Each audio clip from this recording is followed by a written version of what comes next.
there's a case with Iran where Iran was just sidestepping all these sanctions and all these boundaries that they really, were not supposed to cross. But of course they did because it's a free market, right? If they can't get it from wherever, they're going to go somewhere else. And that's, I just wanted to share that. That's my Iranian burp right there. But if you can't get it from one place, you'll get it from another, right? Same thing with guns, same thing with drugs. If you can't go to whatever fucking gun free zone, super liberal place where they don't sell guns and they don't believe in the Second Amendment or whatever fucking kind of deal. Maybe you live in Australia and they're like afraid of everything there, even though the they're the descendants of prisoners. A lot of people don't know that Australia was a penal colony. That's where they sent all the bad people who acted up in England. They sent them to fucking Australia, and they were like these hardened criminals that had kids, and now they're like the biggest pussies on the planet, pretty much. Outside of you fucking Chinese motherfuckers, I'm just kidding. But yeah, if you live in one of those places where it's impossible to get a gun, but you want a gun, you're gonna figure out a way to get it on the black market, and that's kind of how it goes. The market keeps moving, whether it's illegal or not.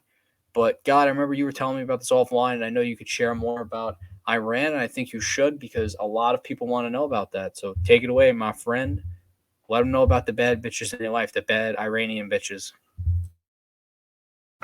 Again, Assalamu alaikum. Basically, Iran they set up a sanctions evasion network after the U.S. put sanctions on Iran for their nuclear deals program and then refusal to shut down their nuclear deals program.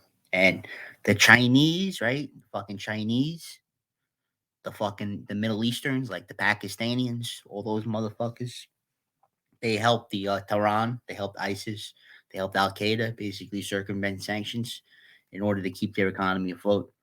And the U.S. thought that this sanctions program was basically going to cripple the Iranian economy, and they were going to be forced to capitulate to U.S.'s demands. But they got another thing coming. What they don't realize is, right, you cannot, they're not motivated by money. These people are motivated by religion, and you're trying to basically get them to capitulate through monetary sums. They don't care about money. The Iranians, the Pakistanians, and such. So these sanctions are not going to work on these people. And same thing with Russia. Sanctions are not going to work on the Russians. They have mass nationalism and pride in their country, and they want to expand and basically, restore the Soviet Union. So basically, putting sanctions on them is not going to work. And you have to get all these countries on board, all whatever 194 countries, however many countries there are. You have to get everybody on board in order for the sanctions to actually work. And just like Russia, where we handed them over all these companies, we basically handed them over after we took Russian companies out of our ETFs, out of our pension funds, and we lost hundreds of billions of dollars, and basically eroded all of our pension assets, and we handed it to Russia for free. We basically did the same thing in Iran, where we gave them the oil, and we gave them pricing power in energy and such. And what basically happens when you sanction a country and you try and circumvent capitalism? What happens is you lose, and the sanctioned country always wins. So the sanctions do not work, as said in January, and as always said by the Almighty me. It's funny you say that too, because especially with the Iran nuclear deal, I think one of the terms was that they got a nuclear scientist, right? They got like their lead nuclear scientist back who was in custody. And then shortly thereafter, he was fucking taken out. He was assassinated. Do you remember that? He was in like a car and they drove like an RC car under it and they just fucking blew it up and they killed him. But yeah, it's just funny how some of that stuff works out, and people still don't realize that sanctions literally will never work because you have to get 193 countries with all differing ideologies and all differing political adversary groups and different leaders all on the same page. It's just never going to happen. It really is never going to happen at all.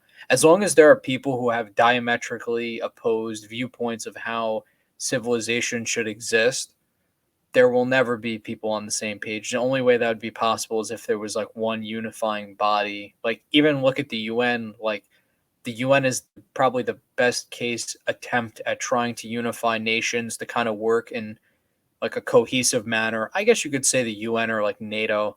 And even then it's really not all that great at peacekeeping because as you could tell, even though theoretically countries are more unified now than ever before, especially against common enemies, there's still conflict that happens all the fucking time in the world.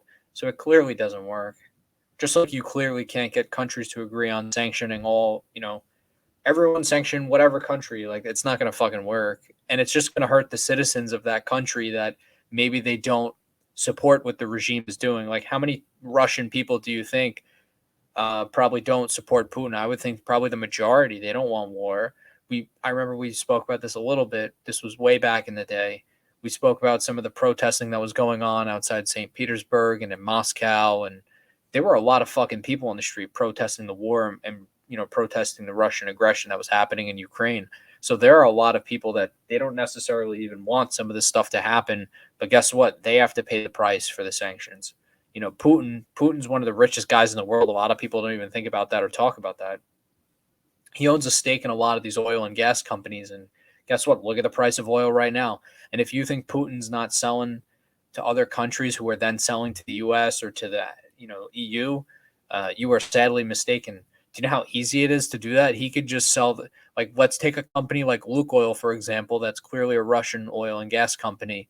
Lukoil can just turn around and sell to Shell under the table, and Shell can just relabel the fucking barrels and say it came from them. I mean, what's the verification process for whatever Shell produces or not? It's not like there's someone standing there watching every single barrel of crude oil that gets produced or gas. Like it's just not going to work like that at all.